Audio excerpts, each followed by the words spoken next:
यूनान था कभी खो गया, मिस्र था कभी खो गया, बेबीलोन था कभी खो गया। कितनी ही सभ्यताएं आईं और चली गईं, लेकिन भारत जिसकी परंपरा इतनी पुरानी होने के बावजूद भी आज भी अपना अस्तित्व बनाए हुए है। मार्क ट्वेन लिखते हैं, भारत मानव जाति का पालना है। ये वो स्थान है जहाँ मानव भाषा का जन्म हुआ। भारत की धरती मानव इतिहास की माँ है। ये महान गाथाओं की दादी है और ये परंपराओं की परदादी है। ये सबसे कीमती और संरचनात्मक चीज़ों का खजाना रहा है। इस वीडियो में हम भारत के इतिहास से जुड़ी 7 इंटरेस्टिंग बातें जानेंगे।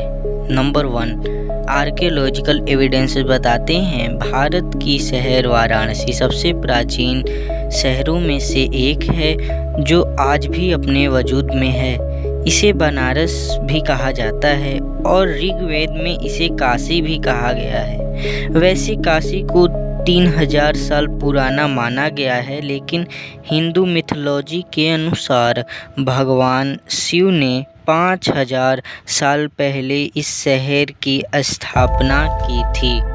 और आपको जानकर हैरानी होगी कि जब 2500 साल पहले बुद्ध काशी आए थे तब इसे एंशिएंट सिटी कहा जाता था।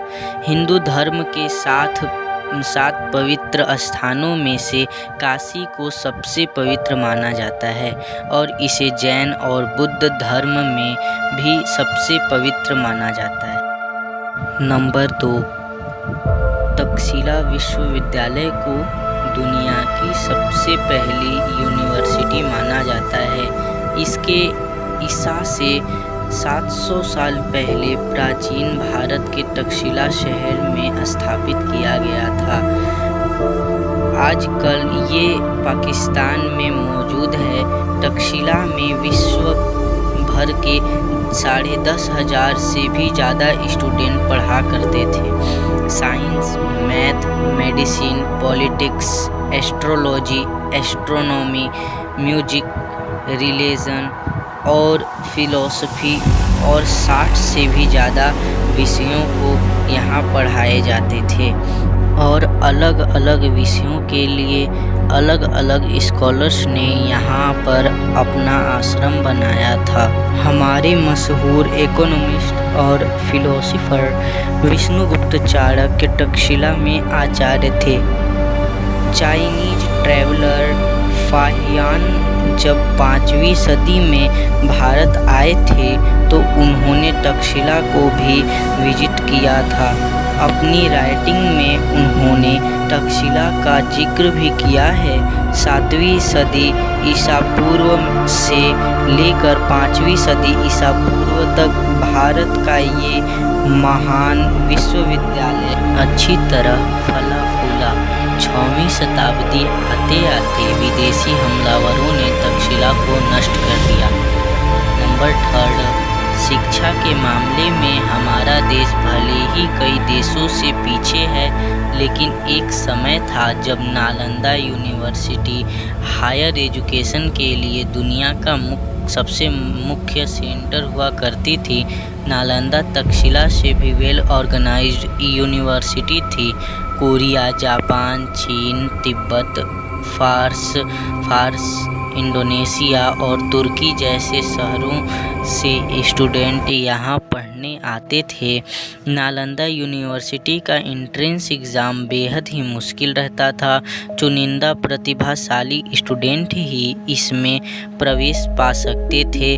नालंदा के बारे में अधिक जानकारी मिलती है वह चाइनीज ट्रैवलर्स वेन सांग और इटसिंग की राइटिंग से मिलती है, जो 7वीं सेंचुरी में यहाँ आए थे। ह्वेनसांग ने अपनी भारत यात्रा के 2 साल नालंदा में बिताए थे। शुरुआत में एज अ स्टूडेंट यहाँ रहे, फिर बाद में उन्होंने यहाँ पढ़ाया भी। ह्वेनसांग लिखते हैं, वे जब नालंदा आए थे उस वक्त वहाँ 10,000 स्टूडेंट थे और 1510 आचार्य थे। ये अनुमान लगाया जाता है कि एक समय हमारे ग्रेट मैथमेटिशियन आर्यभट्ट वहाँ के हेड थे। नालंदा में हजारों स्टूडेंट और स्कॉलर्स के अध्ययन के लिए एक विशाल लाइब्रेरी थी जिसमें 3 लाख से भी ज़्यादा पुस्तक थी। 12वीं सदी के अंत में तुर्की हमलावर बख्तियार खिलजी ने नालंदा को जलाकर पूरी तरह से नष्ट कर दिया। किसी जमाने में नालंदा एक भव्य यूनिवर्सिटी हुआ करती थी, आजकल उसके खंडर ही शेष बचे हैं। इस वीडियो का अगला पार्ट देखने के लिए हमारे चैनल को सब्सक्राइब कर लें और इस वीडियो को लाइक करके शेयर कर दें, जिससे हमारी नेक्स्ट पार्ट की वीडियो आप तक पहुंच सके।